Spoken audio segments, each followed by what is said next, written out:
Hello, hello, hello, fun food fans. We are back again. This time coming to you from my kitchen here in Tirana, Albania, to wrap up this week's video series with your questions and our answers here at our kitchen classroom. And I have got to tell you, it has been really, really cool collecting all of these questions that you all have for us. So even though today's the last day that we're doing this specific series this week, I want to encourage you to reach out anytime through any of our social media channels, email, our website, Facebook, Instagram, whatever, wherever you happen to catch our kitchen classroom. We love hearing your questions. We love responding to your feedback. And even if it's not this particular video series, your questions and addressing those questions that you have is a huge part of what prompts different blog posts that we put on ourkitchenclassroom.com, the different social media posts and the things that we share in our online group, on Instagram, on Facebook, wherever you might be catching us. So thank you to all of those of you who have been submitting questions all week long. And I beg you, continue to do that because like I always say, this whole process, these videos, I don't want it to be just me looking at you and chatting here, just me rambling on and on. I could do that for hours, days, weeks, but that's not why we're here. We're here to have a conversation. And when you ask and we get a chance to answer your questions, that conversation can continue again and again for days, for weeks, for months, for years.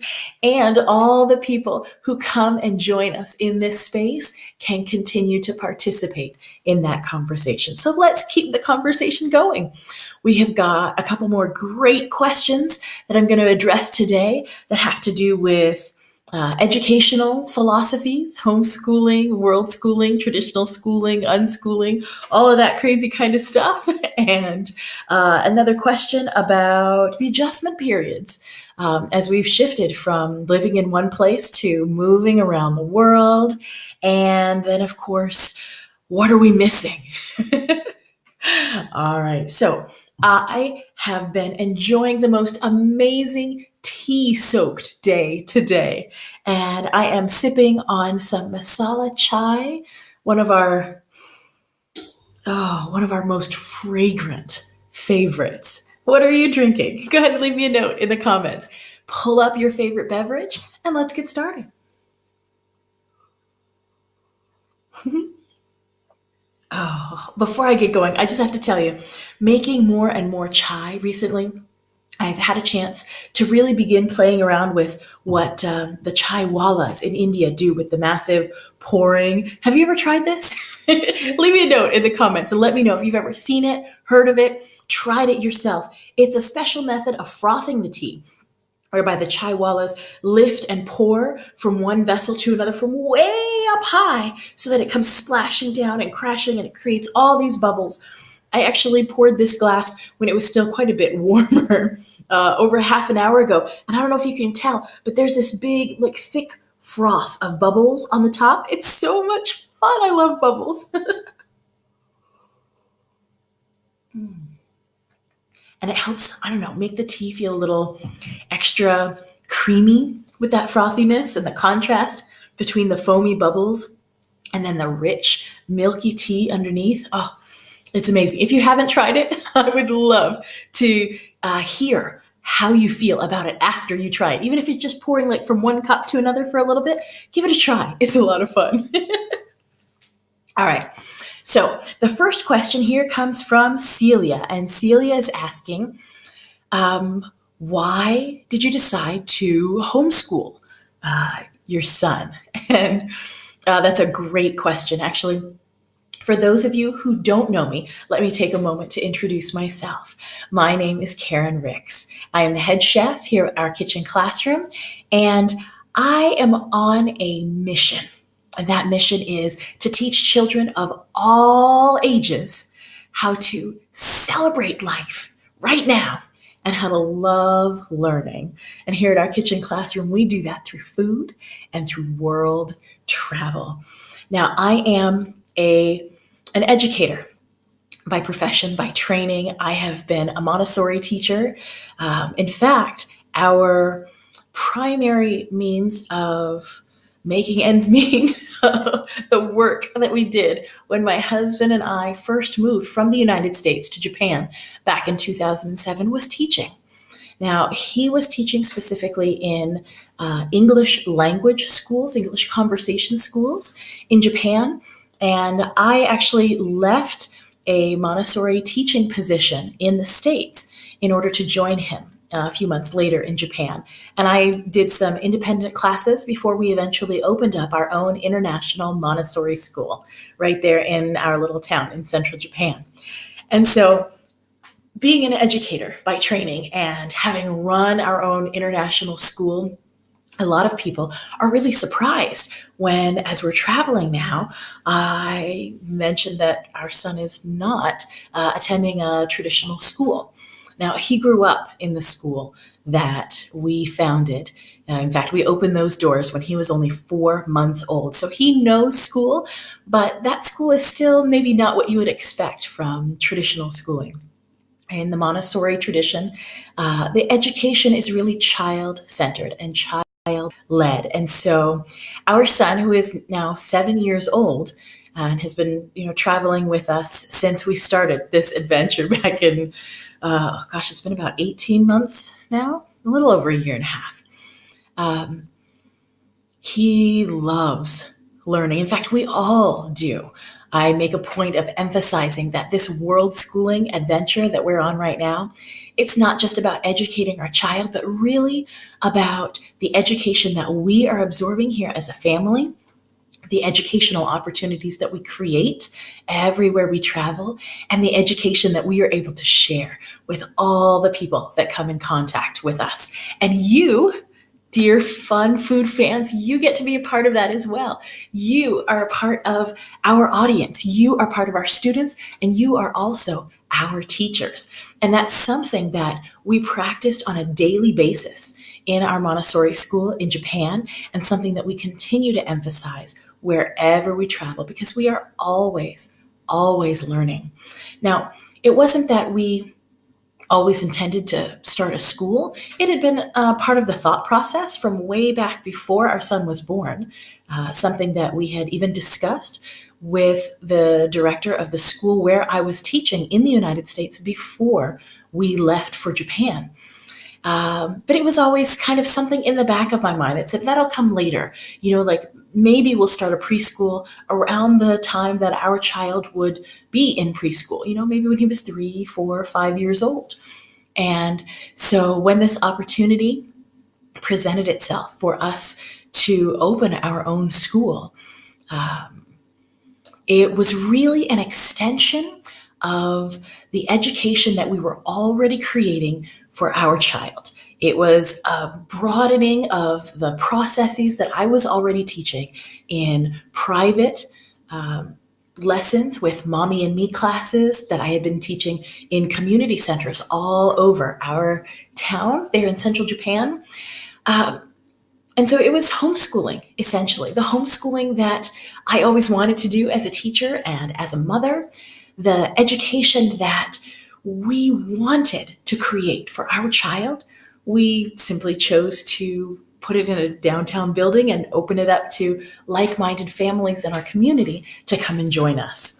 So it's really not accurate to say that we decided to start homeschooling after we moved from Japan. We were really kind of doing it all along.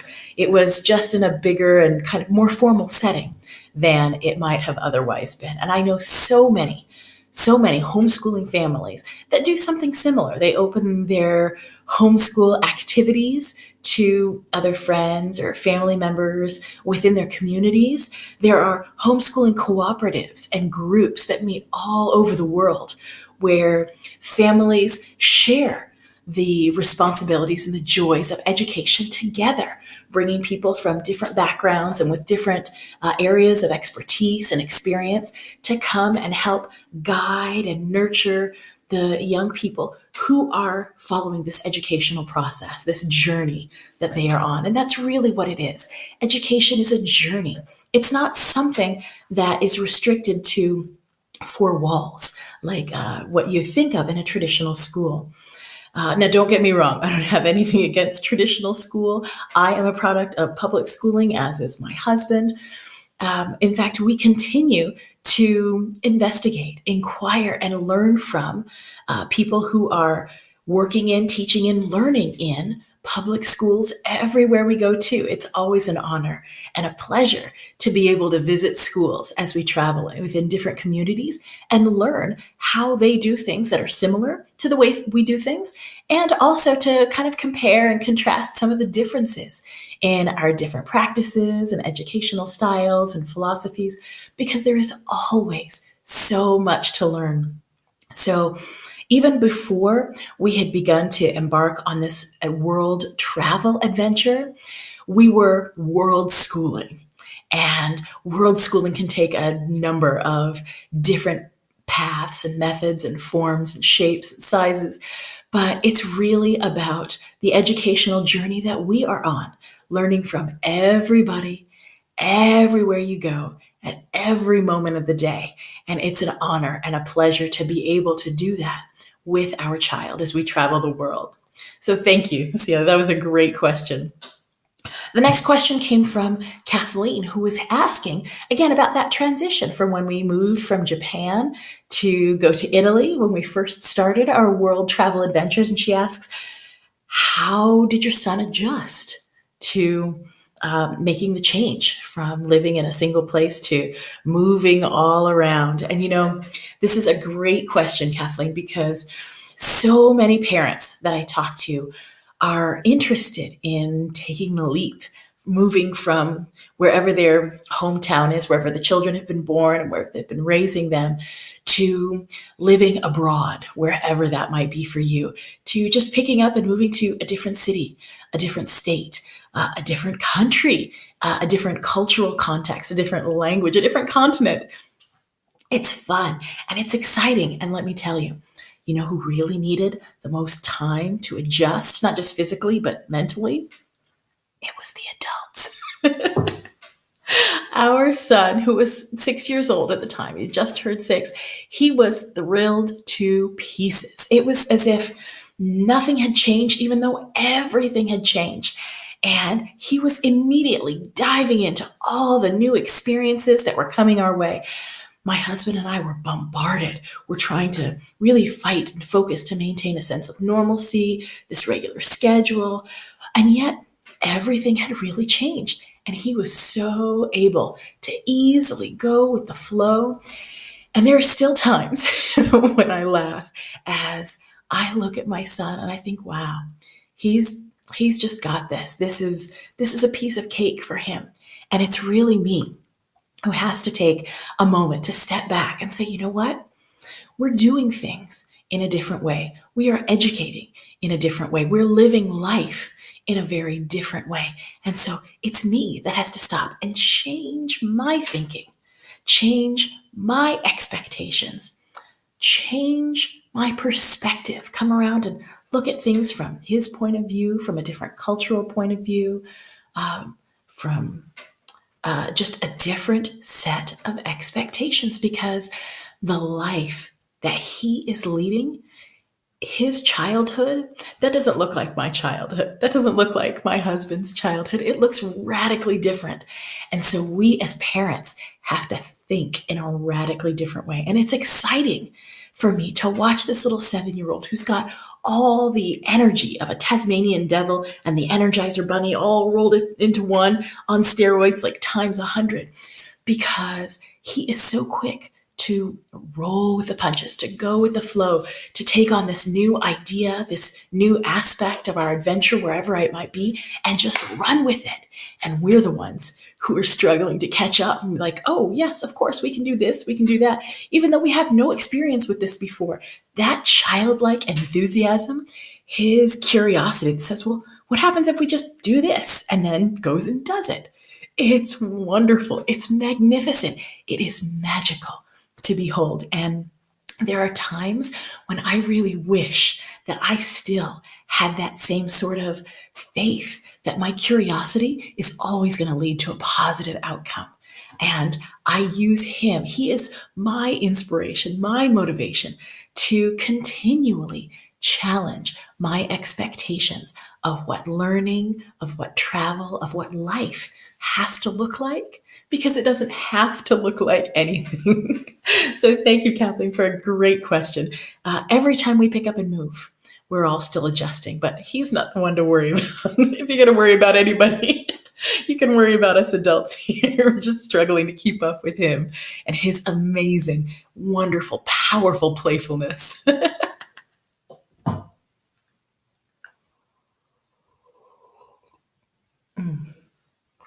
Oh, that is so rich and sweet.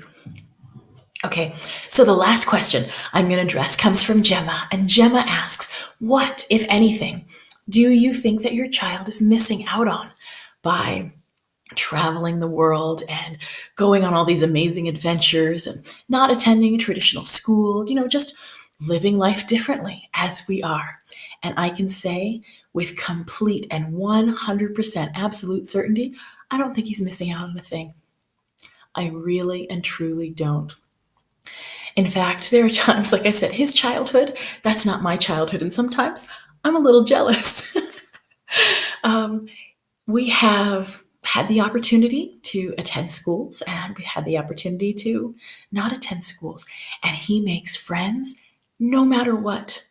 Everywhere we go, no matter what, without fail. Language barrier or no, age difference or no. People always ask about socialization.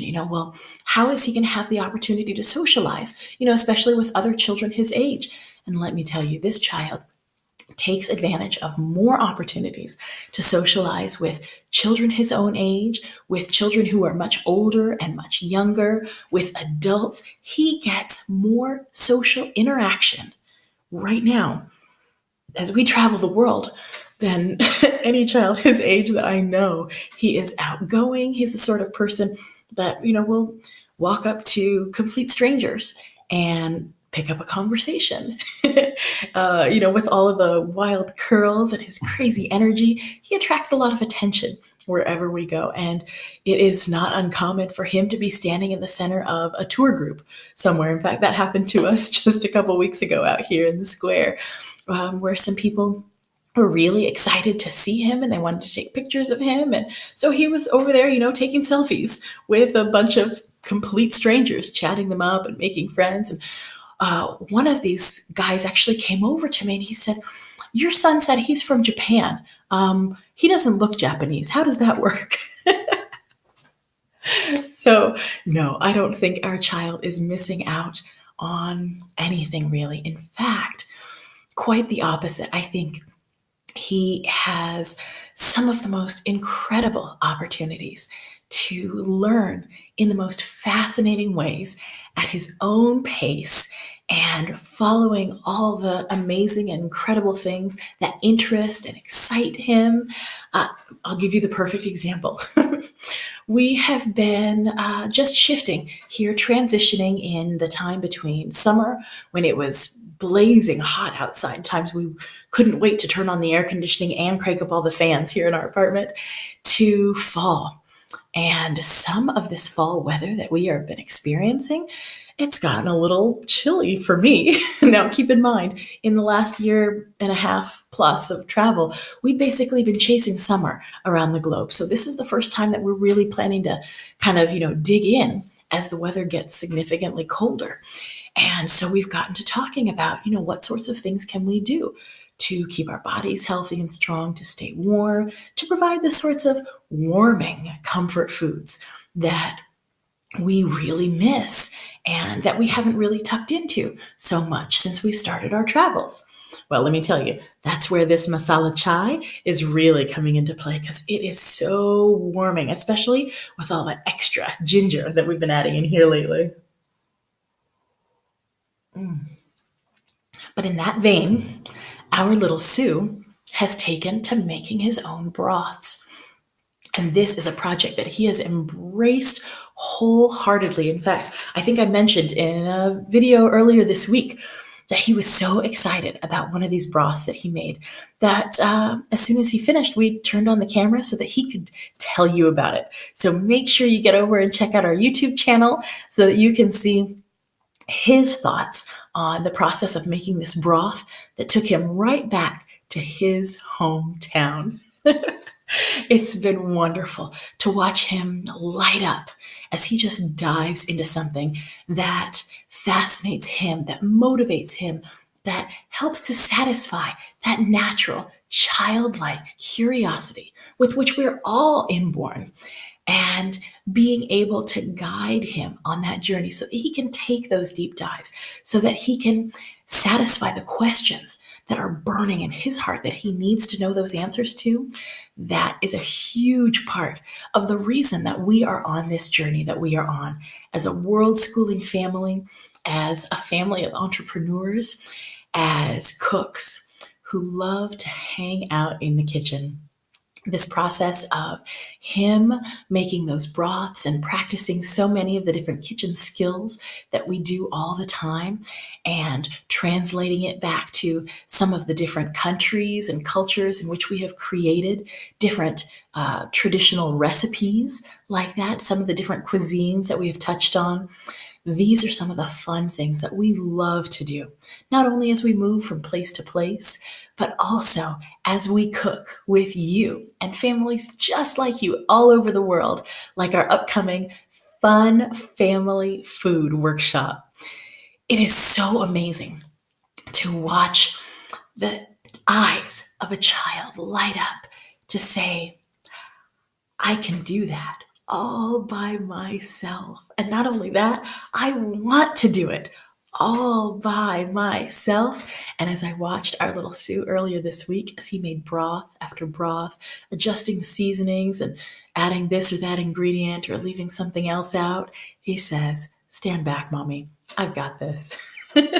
I absolutely adore watching him grow with the self-confident assurance that he can create not only the dishes that he's striving to create, but the educational opportunities that are going to enrich his mind and nourish his soul, and of course the very life that he wants to lead. We are doing nothing less than empowering those independent adults as we embark on these journeys. And that's where our journey started, in our kitchen classroom. And we want to invite you on that same journey with us. Next week, we're getting to launch our fall Fun Family Food Workshop. And we would love for you to join us. If you feel as we do that an education can and should be customized in order to really capitalize on the child's curiosity, then you've come to the right place, because that is exactly what we do. We go diving deep, making sure that we are all, and I do mean all members of the family, getting their hands dirty in the sourcing, the preparation, the serving, and even the cleaning up of our magical and memorable family meals. It's such a blast. We're going to have a great time. If you want to be a part of it, go ahead and click the link in the comments to this video to get signed up. We're getting started soon, so there are just a few more days before we jump in, and we would love to have you as a part of it. Now, if I haven't addressed your questions here during this week's Q&A series, fear not. I am still reading every single response that you all send, the comments that you leave on these videos, wherever you might find it, and especially checking my inbox if you send me an email. So continue sending those questions. I promise you, we are reading every single one. It's been wonderful, magical, delightful, and such an honor to be able to answer your questions this week in our Q&A series. More and more of your questions as we progress throughout the week. We're all about travel and going back to some of the places that we have traveled before. And we are going back to Japan. Oh, it's going to be so much fun. Spring of 2019. If you want to be a part of it, we would love to have you and your family come and join us on our culinary and cultural tour of Japan. We're going to be sharing stories of our time in Japan. Next week's video series is going to be all Japanese focused. We're getting geared up. We've got some sushi rice, and we have been practicing some of our Japanese cooking techniques and collecting some of those little ingredients and substituting where we can't find some of the things that we would like to. But we would love to see you right back here next week. We're talking all about Japan. Have a marvelous weekend wherever you are in the world. And I will see you next week. Mwah.